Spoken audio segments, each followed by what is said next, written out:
the wonderful childhood was gone. We became refugees.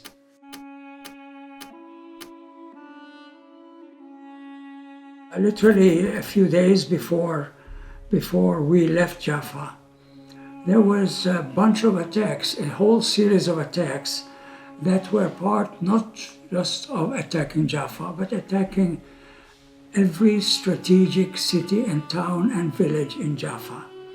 And by that time, at least 40 or 50 different massacres had taken place. Less than 10 days before we actually left Jaffa, there was an attack and a bombing that took place where they brought 3 jeeps that were covered up with cars as if they were Austin 14s. 2 of them were loaded up with mines, and they drove them next door into a narrow street right next to the governor's residence in Jaffa, which was an orphanage with roughly 100 orphans, and they blew it up. And it essentially was on a Sunday morning, and it was flat, completely flattened out. Everyone that was in it was buried alive. That caused huge panic. My father at that time said, "There's really no chance, we need to get out."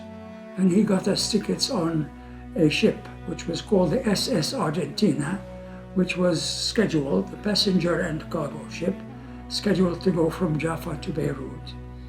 The ship arrived in Jaffa port, but the Jewish gangs who were in Tel Aviv were throwing projectiles at it, and the captain decided it was too close to the shore, so he moved it further out to sea. We took one of those boats with very few of our belongings. There must have been over 10,000 people trying to get out of Jaffa, out of the Jaffa port, packed. Well, we finally made it to this cargo sailing boat, which was anchored approximately half a kilometer outside of the port of Jaffa. It was, we were like sardines, but not sardines that were like this. We were all sitting like this. Anyone who stood up couldn't get down and sit down. There were over 3,000 people on that boat. Within less than 4 hours, we ran out of drinking water. In the first night, there was a storm, and a big storm, and there was a British frigate that came out to see us, and they shot all of their huge lights against us. And I remember as a kid, I was wondering, who are they? People said they're the British. What do they want to do with this? They just wanted to know who they were. Once they found out that we were Palestinians and we were running away, they left us alone.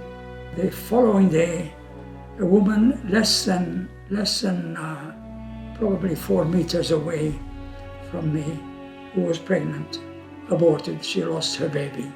And immediately a group of women came around her, a group of men outside the women to protect her and so on, and they helped her with the aborted baby. They said a prayer over it, they wiped the blood, or whatever they did, and they decided they would give the baby a burial at sea.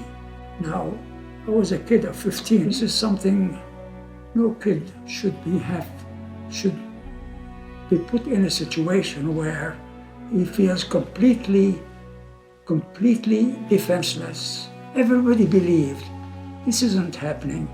We should surely be back within 4 to 6, maximum 8 weeks. The world will not allow this kind of crime to take place. Well, the first thing that became clear after a while was that there was no way to get back to Palestine.